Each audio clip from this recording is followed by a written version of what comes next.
there for a second. Hello, welcome to Pursuit of Perfect System. My name's Terry Ellis. I'm an audio reviewer and a Dirac Live Calibrator. Obviously, I'm in the listening room making a video in here for actually now a change for the usual where I've been making videos recently. The purpose of this video, really just a bit of an interesting one, just to kind of put a spotlight on an issue which probably most of us have got no idea about. How many watts do we really need from an amplifier?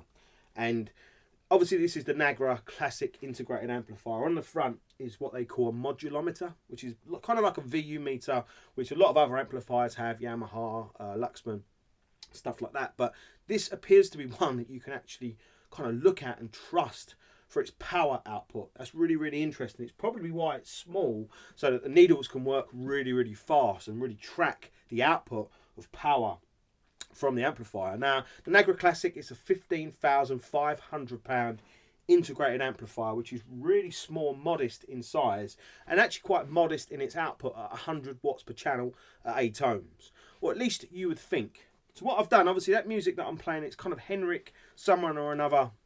It's a live recording. The whole song is kind of like a drum solo. Really, really interesting album. It's a free CD album, which I'd suggest you buy because it's got some really beautifully recorded stuff in it. Not everything's great, but some of it's great. Again, when something's live, you get the crowd and ambience and stuff, which is always cool to listen to. And obviously, I'll link that below the description. So what I thought I would do is use one of the tracks, the drum solo track, just to kind of demonstrate why you might need more power, why really what an amplifier power and headroom is all about. So what I'm going to do obviously a video of the room system, sorry, that you're looking at. Then I'll do a close-up of the modulometer so you can see what's going on, how much power the amplifier is actually putting out for this sound level. Now, I've deliberately turned the amplifier up a little bit more, which is possibly going to clip the recording a little bit. We're not really listening to this for sound quality purposes, although we are a little bit. It's a usual recording rig. I just want you to see turned up with the dynamic swings, and that's why I've used the drum, because we've got transient peaks, boom, boom, big drums and stuff. But we've got different ones. You've got big ones, you've got medium ones, you've got kind of intermediate play. I just want you to pay attention to how many watts is actually needed for that level of sound quality. This is not a massive room, it's only a small room. The Kefs are kind of medium difficult load to drive. They're not massively difficult. Obviously, there's a lot of acoustic treatment in this room, a lot of absorption in this room. So the amplifier doesn't get, nothing's for free in this room. Everything has to be delivered. You don't get any room gain. There's no echo adding to the sound. There's definitely no echo. We wouldn't want any echo. And so really everything you're going to hear is the amplifier having to work, do everything. And the speakers are having to do everything. That's kind of how it should be. So just pay attention to just how many watts you don't really need for loud, enjoyable, dynamic sound quality. So just going to carry on that track and I'll come back and talk after.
I'll stop that there because that's some really, really, really immense drumming. We've got, I don't know, it must be going on the double pedals, but it's immense, immense, immense. What a great, great, great test track that is. I'd love to listen to that on, you know, much bigger and better system than this, kind of one that majors on dynamics, big 15-inch drivers and stuff.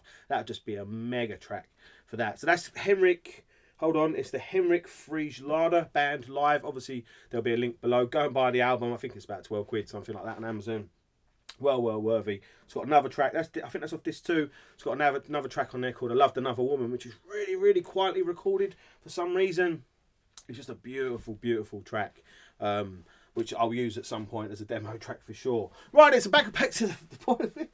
Back to the point of the video. Did you see the modulometer? The majority of that song, which is loud, you know, I've got that turned up. That's loud in here. You know, it's not deafening, but it's loud. The majority of that, especially the dynamics, all that bass, the amplifier was using between 1 and 10 watts. And occasionally it peaked up.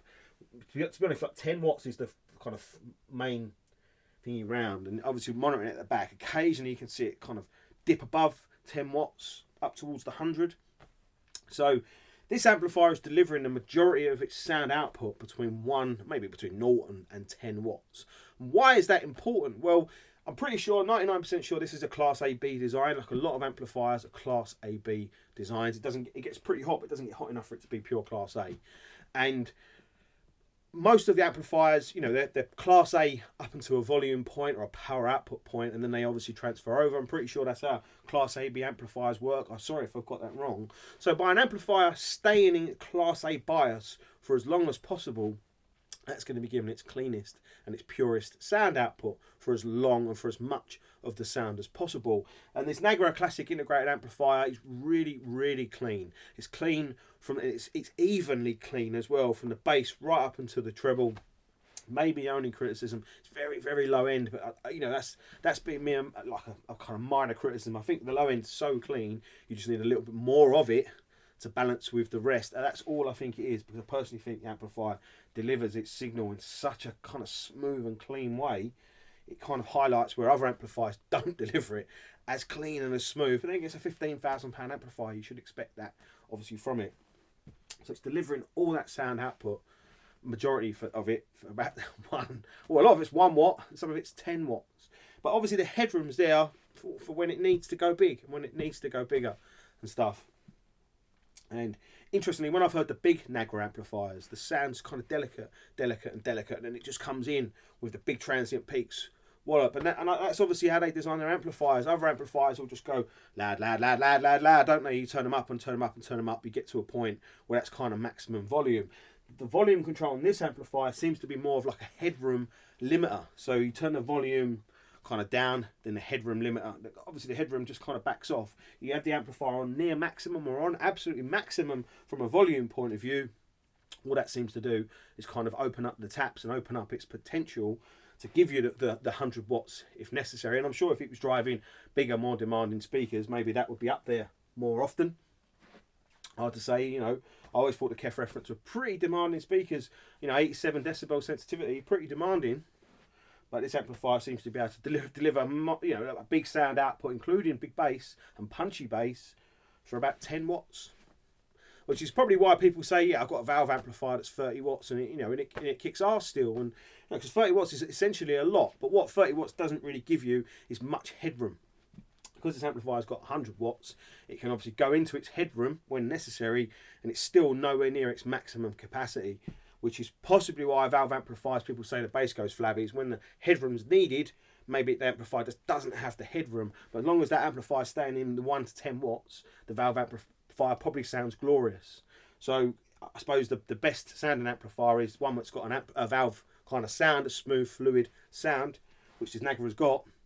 It's also got some headroom to be able to give you a big transient peak when you need it. So yeah, the purpose of this video, you know, it's part of the review for this amplifier. It's not really, you know, I'm talking about how it sounds because I think that's interesting. This is kind of like a, you know, a lust after product, really.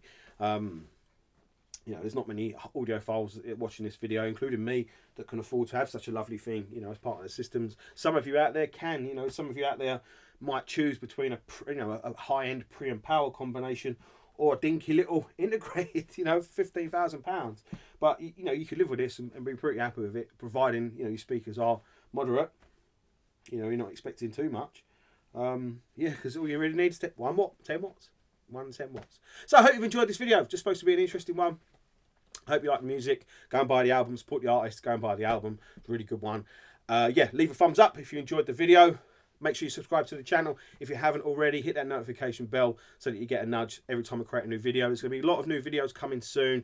And then the Munich high-end show. I'm going to have the best Munich high-end show coverage ever done. That's a guarantee. I'm going to work my socks off. So that's all coming. It's only a matter of weeks away, Munich. I'm really looking forward to it. So I hope you've enjoyed this one. Make sure you visit the website if you haven't already, or if you haven't recently. Go and visit the website.